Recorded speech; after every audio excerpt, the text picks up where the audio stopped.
RUU ini bukan cuma tentang PRT, tetapi juga tentang masa depan Indonesia yang lebih setara dan manusiawi.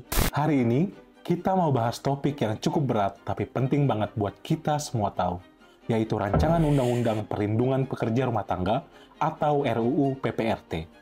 Kalian mungkin pernah dengar istilah ini, tapi tahu nggak sih kalau RUU ini sudah diperjuangin selama hampir 2 dekade untuk bisa disahkan? Kenapa sih RUU ini penting banget buat disahkan segera? Mari kita gali lebih dalam dengan mendengar tanggapan ahli. Kawan-kawan, RUU PPRT, Rancangan Undang-Undang Perlindungan Pekerja Rumah Tangga, pertama kali diajukan oleh Jala PRT, sebuah jaringan yang memperjuangkan hak-hak pekerja rumah tangga ke DPR sejak tahun 2004. Kenapa sih mereka berjuang dengan keras? Ini semua berawal dari peristiwa tragis yang menimpa Sunarsih, seorang PRT berusia 15 tahun yang meninggal akibat perlakuan kejam dari pemberi kerja, yaitu majikannya.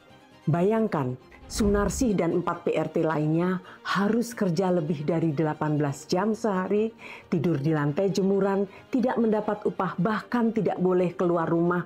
Miris sekali bukan? Berdasarkan data terbaru dari Jala PRT, kasus kekerasan terhadap PRT terus meningkat. Apalagi saat pandemi COVID-19. Bayangkan, antara 2012 sampai 2020, jumlah kasusnya meningkat hampir 2 kali lipat. Dan dari 2017 sampai 2022, ada ribuan kasus kekerasan yang tercatat, mulai dari kekerasan fisik, psikis, hingga ekonomi. Dan itu pun baru yang dilaporkan. Masih banyak kasus yang mungkin tidak pernah terungkap. Yang lebih parah, pekerjaan rumah tangga ini sering dianggap remeh karena dianggap sebagai pekerjaan yang tidak membutuhkan keahlian khusus dan tidak memberikan dampak yang signifikan pada perekonomian. Pekerjaan ini juga sering kali dianggap sebagai peran domestik yang sejalan dengan peran tradisional perempuan dalam masyarakat.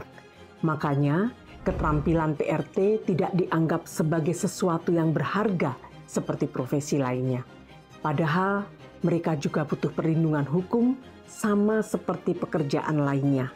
Dan jangan lupa, merekalah yang menyokong dan mendukung rumah tangga perempuan karir dan keluarganya untuk dapat bekerja dengan lebih baik. Makanya kawan-kawan sekalian, meskipun RUU ini sempat tidak masuk dalam prolegnas, ada banyak usaha yang sudah dilakukan untuk mendorong pengesahannya. Mulai dari riset, studi banding, hingga uji publik.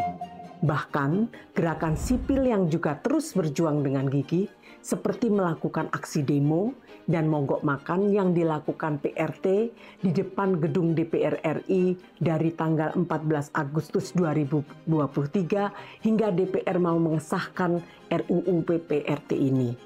Aksi ini menunjukkan betapa mendesaknya isu PRT dan betapa kuatnya komitmen para pekerja untuk mencapai keadilan. Jadi, kenapa kita harus peduli? Karena RUU ini tidak cuma melindungi PRT, tetapi juga pemberi kerja atau majikannya. Melalui RUU ini akan ada landasan hukum yang jelas melalui kesepakatan, mulai dari upah yang layak, jaminan sosial melalui BPJS Ketenagakerjaan, hingga perlindungan hukum yang jelas.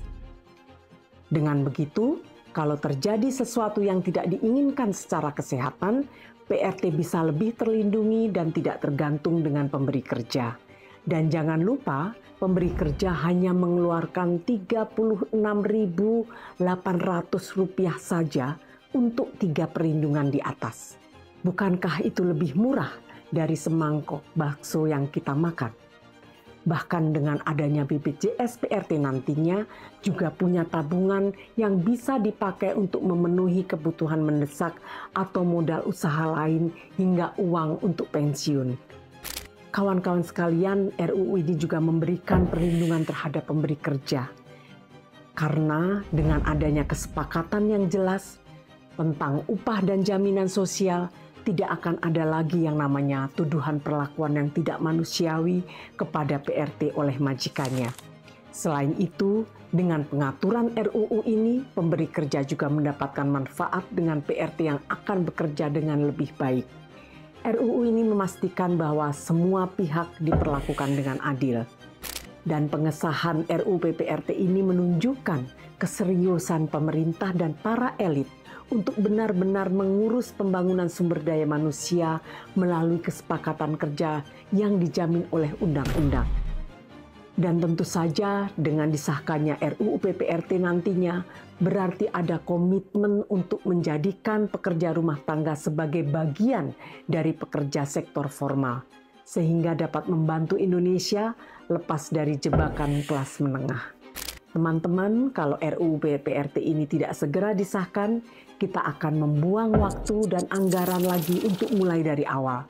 Dan lebih parahnya, masih banyak sunarsi-sunarsi lainnya yang harus berjuang melawan ketidakadilan tanpa perlindungan hukum yang layak. RUU ini bukan cuma tentang PRT, tetapi juga tentang masa depan Indonesia yang lebih setara dan manusiawi.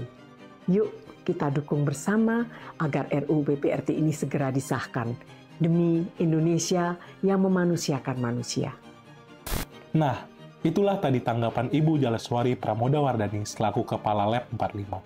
Ternyata, RUU PPRT ini sudah terlalu lama tertunda padahal sangat penting buat melindungi pekerja rumah tangga dari berbagai bentuk kekerasan dan ketidakadilan.